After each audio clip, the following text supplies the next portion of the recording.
Majo John Madden broadcasting from the Restaurant O'Reilly, Restaurante O'Reilly, in Diamante, Mexico.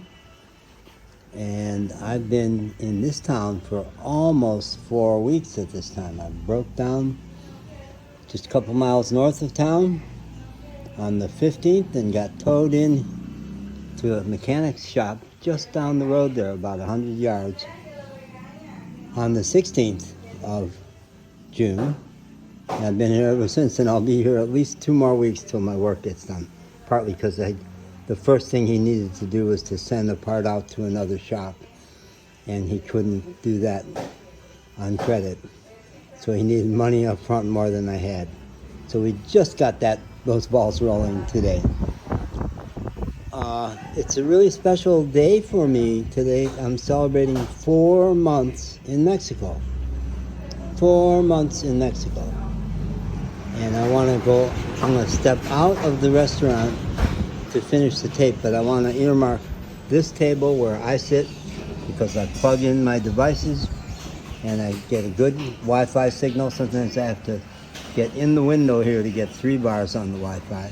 It's not a super strong Wi-Fi. It's a little slow and clunky, but it gets the job done to post stuff to TikTok and YouTube, which had been a big issue for me up until then.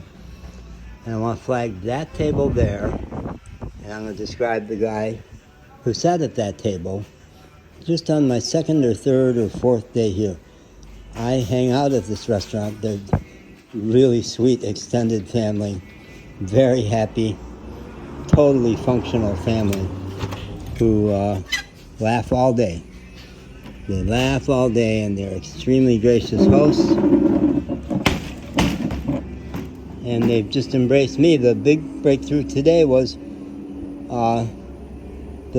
between now and the 29th, the mechanic is not going to need my car at the shop that whole time. Many of those days he won't be working on it. So I just negotiated with O'Reilly, the Doña, the grandmother, abuela, who runs the restaurant, and with her son, Miguel, who runs the hotel, that if there's a stretch of a week or so that Edom does not need my car over at his mechanic shop where I've been sleeping every night, which is 20 feet off of this big road where huge trucks like that one sound to me like they're going to come through my camper van. They make horrendous sounds, scary sounds in the dark at night. So I just negotiated that if there's a week or so that he's not going to be working on the car, I can have him tow it behind the hotel, behind here, where you don't hear the road. And it's really beautiful back there. And you look out on this field. So that's pretty great. I love that. I hesitated to ask because I'm here all the time. Would they be all right with that? But I was in the big town of Martinez on Monday and Tuesday, and the waitresses neglected to tell the family that I was going to be gone. And if I worry about I'm here too much, no. They got worried about not seeing me and tried to track me down and did reach me with a WhatsApp call because my working telephone got stolen a month ago. So, staggering. It's quite staggering. It's been a dream for a long time. And I just posted a video that ends with me saying how staggered, it's all about how staggered I am at the whole thing of being here. It's so foreign, so different. This little town of 300, 400 people is especially different. And the fact that it has a huge bustling road, it's not a huge road, it's a 2-lane road, but a very well paved road, and gets a lot of truck traffic and a lot of people towing cars all the way through Mexico on into Belize and other places in Central America. Now, the reason I showed you those 2 tables, the guy who, my 2nd or 3rd or 4th day here, part of the miracle is that my car is illegal because I left North Carolina not knowing I had 2 moving violations against me. And because I was traveling all the time, the summonses for traffic court never reached me. I never knew that I had missed 2 court dates. And I got my license suspended in North Carolina and did not know it until I was in Louisville, Kentucky. And by then, I was not going back to North Carolina. So I spent 8 months up at the border, about 250 miles due north of here, around Matamoros and Brownsville, Texas, the Rio Grande Valley, studying every border crossing along the Rio Grande Valley, about 8 different spots, and interviewing everybody I could, getting all the information I could. You get different information everywhere. The U.S. website says one thing, the Mexican website says another thing. The people at the Mexican consulate in Brownsville say different things than at the website. And by trial and error and lots of data gathering, what I learned was the thing is not insurance, it's not a driver's license, it's tags. What they check for is, are your tags expired? And mine are. Well, one cop just a couple months before that had said, your tags expired last month, guy. He didn't look closely because it had been a year and a month at that point. There's one of the big trucks that roars through here. They hit a speed bump.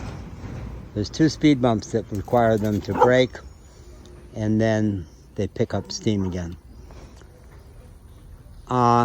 So every encounter I have with police in Mexico means I could get my car impounded and could be homeless and could the whole thing could go up in flames.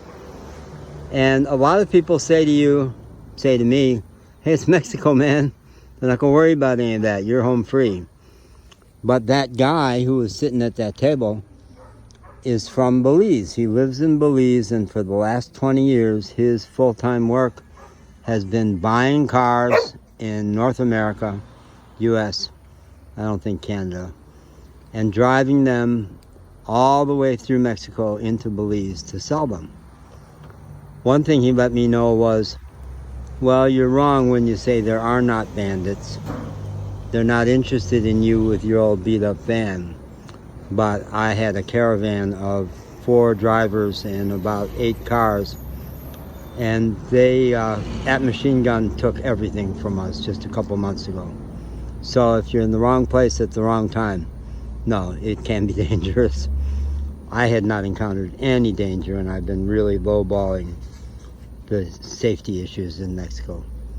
I've had really good experiences with cops overall. 10 encounters with Mexican police. Only twice have they ever even caught the fact that the tags were expired. Only twice have they ever even caught the fact that the tags were expired. And the first time I thought, geez, I'm really in trouble. They finally just said, okay, great, have a good night, and just left. And the other time is the only time I've really been needing to give a bribe. I ended up giving 3 bribes before they got out of my hair. It was an expensive stop. But mostly that doesn't happen. Cops don't do that. They like a tip at the end. But it's just a tip. If you offer to give them money to go out for dinner, it makes them happy. But it's not like if you don't give us money, we're going to lock you up. So it's all miraculous. So that guy at that table said, the one who said, no, it's not true that in Mexico you're home free. No, any one of those cops who stopped you could have impounded your vehicle. You've been damn lucky it hasn't happened. And he said, I know someone who can fix this for you. And he sent me a copy of the document he had made for me the next day. And the plan is for him to meet up with me here sometime before I go, because he keeps coming through, and him to hand it to me for $100. It's a document from the state of Washington, or sure looks like it, and it has worked for his friend again and again, saying state of Washington doesn't issue licenses on cars that have been totaled, but this too is to have the state of Washington testify that they brought in all the right documents, and we just don't do that. So it's a legit car. So I'm gonna have that, which is so miraculous. So miraculous. It's all been miraculous. A lot of it has been quite hard. Language, breakdowns of the car. I'm up to about $3,000 in auto work in 4 months. 2000 Dodge Ram camper van with a rebuilt engine that the mechanic back in Victoria said they never should have rebuilt this engine. It was pretty shot. So I'm limping along, but feeling great. Mechanic in Texas said to me, you know how a terrible suspension you have on this car. And he's a Mexican guy who drives through Mexico all the time. And he says, roads in Mexico are going to destroy your car. And this road is nice and smooth, but other carreteras, interstate highways, are awful, or good in some sections and awful in other sections. So it's all an adventure. It's all an adventure, and there's lots of risk. People who are risk averse would not enjoy the life I'm leading, and I love it. I love it. Mostly the Mexican cops have been super. They have a great sense of humor. They're funny. They're sweet. And one night when I had no money and no food, 3 different cops from the Tamaulipas State Police looked in on me to see what was going on. And all of them asked, do you have food? No cop in the U.S. ever asked me that. And one of them gave me $2 and apologized that he didn't have more cash. He said, get yourself some breakfast. So it's miraculous. Unbelievable. That's what my girlfriend Jennifer and I used to say.